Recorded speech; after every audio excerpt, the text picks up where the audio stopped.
السلام عليكم، يا رب تكونوا بخير. وحشتوني كتير كتير. النهارده هنعمل وصفه حلوه قوي، وصفه سهله، هي وصفه الكوارع وفتة الكوارع اللي معرفهاش، والتكات بسيطه ان شاء الله، وهنقدمها بطريقه جديده وبسيطه. ويلا بينا نبدا الفيديو مع بعض.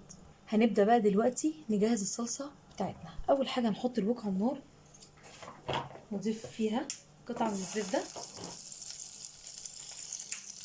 عليها رشه من زيت الذره،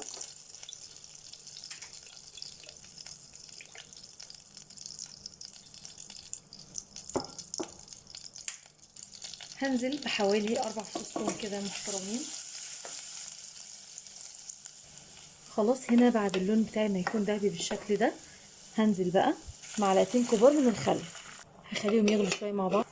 هنا خلاص كده هكون مجهزه الصلصه بتاعتي فريش، طماطم معصوره عادي خالص. اظن لحد كده مفيش حاجه صعبه خالص.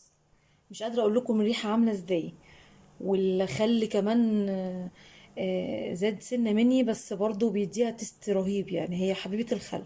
نحط بقى فلفل اسمر بالشكل ده، الملح بتاعنا، كمون. انا بحب يكون صلصة الفتة تكون بسيطة ما فيهاش لعب كتير. احنا كده خلاص تمام، نقفل بقى عليها ونشوف هنعمل ايه.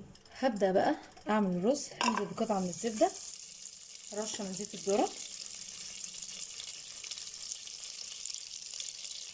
قطعتين من المستكة، بتودي الرز في حتة تانية خالص. واسيبها تسيح كويس اوي المستكة بتاعتي. انزل بالرز، وبعد كده اضغط الملح ورشه بسيطه كده من الفلفل الاسود، بتفرق قوي في طعم الرز بتاع الفتة.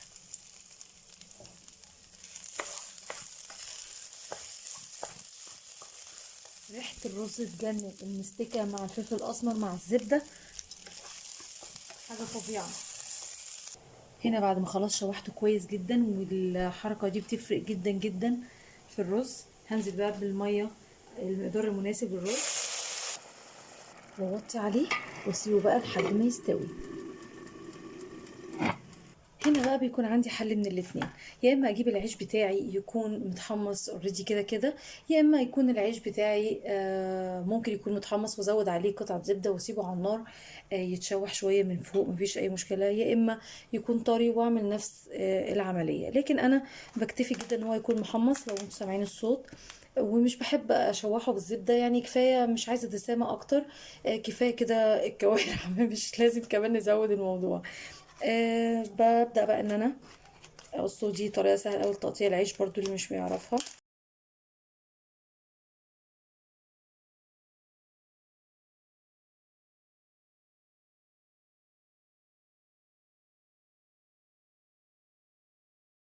خلاص انا كده خلصت الكمية بتاعتي كلها. والعيش زي ما قلت لكم انا مكتفية قوي انه يكون محمص، طبعا المقص ده بيبقى خاص بالمطبخ. هبدأ بقى ان انا اشوف هنعمل ايه مع بعض تاني. في الوقت ده بقى هكون بجهز حاجة لطيفة قوي، لو انتوا جربوها ان شاء الله وتعجبكم. بعمل دقة سبايسي كده بطريقة معينة كده نعملها مع بعض، بتخلي الفتة برضو في حتة تانية خالص.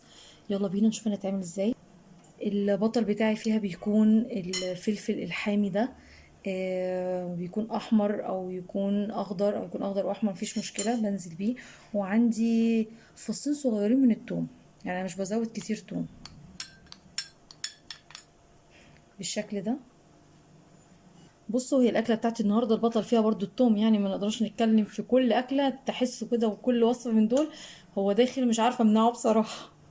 رشه كده بسيطه من الكزبره، كمون، ملح، فلفل اسود، رشه بسيطه قوي يعني عشان احنا كده كده حاطين الفلفل حامي، معلقه صغيره من الخل، نص ليمونه، واخر حاجه رشه من البابريكا.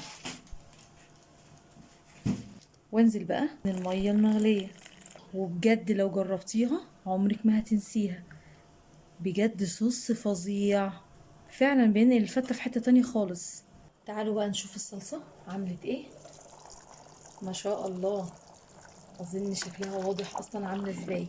مش قادرة اقول لكم اصلا الريحة قلبت البيت ازاي، بجد رهيبة. هنا بقى بعد الكوارع ما خلصت، انا بس عايزة اوريكم هي قد ايه زبدة انا فصصتها من العظم.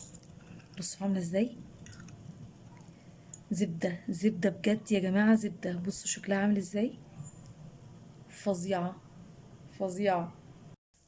خلاص كده كل حاجة عندي بقت جاهزة. هبدأ أقدمه بقى بطريقة جديدة. هجيب قالب كيك عندي وأبدأ أنزل بالرز. وبعد كده بعد ما خلصت أول رق من الرز كده هجيب العيش بتاعي. الصلصة بتاعتي أهي ما شاء الله متسبكة وهايلة. هنزل عليها كده على العيش برشة من الصلصة. أنا بحب قوي أطعم العيش، أهم حاجة بجد العيش بيكون متطعم كده بالصلصة، بيكون حاجة كده فظيعة.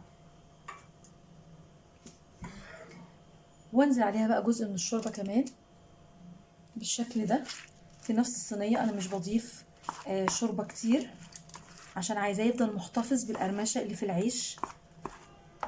ولو طبعا انتي محمصاه بالزبدة فطبعا برضو يبقى محتفظ بالقرمشة بتاعته، التحميصة بتاعته. بس هو انا جايباه زي ما قلت لكم متحمص، ف مش محتاجة ان انا يعني احطه عليه زبدة وكده بس. وطبعا انا حطيت الصلصه الاول وبعد كده حطيت جزء من الشوربه عشان العيش كمان ما يتهريش معايا وانا بقلبه. خلاص تمام بالشكل ده. اجيب بقى القالب تاني انزل كده بكل كميه العيش. هبدا بقى انزل بباقي الرز من فوق بالشكل ده بالظبط.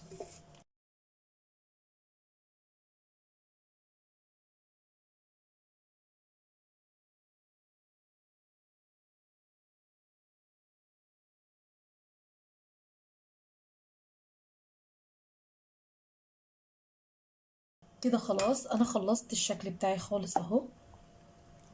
هبدا بقى اجيب طبق التقديم بتاعي اللي انا مختاراه. كده خلاص قلبته بالشكل اللي احنا شايفينه ده. بصوا تورتايه يعني اساسا يعني فكره بجد بتبقى حلوه جدا. وممكن برضو في قالب الانجليش كيك بنعمله بنفس الطريقه، بعمل حاجه شبيهه ان شاء الله، بيبقى الشكل لطيف قوي. هبدا بقى اجيب الكوارع ده كده بعد ما رصيت خلاص الكوارع بالشكل ده. خلاص كده بالشكل اللي احنا شايفينه ده. انزل بقى برشه من جوز الطيب في النص كده على الكوارع اللي في النص اللي احنا حطيناها هنا. وداير ما يدور على الكوارع ذات نفسها بتفرق جدا جدا جدا في الطعم. شوف قلت كام جدا بالشكل ده. ورشه كده بسيطه بهارات اللحمه والكبيبه. وممكن برضو رشه من فلفل اسود برضو يديها طعم حلو قوي. بس بجد اوعوا تنسوا جوز الطيب. يا رب اكون قدرت افيدكم واكون خفيفه عليكم وتجربوها بالطريقه دي، وان شاء الله ان شاء الله تعجبكم جدا جدا جدا باذن الله. يعني تغيير في الاكل، عملنا شكل جديد للتقديم.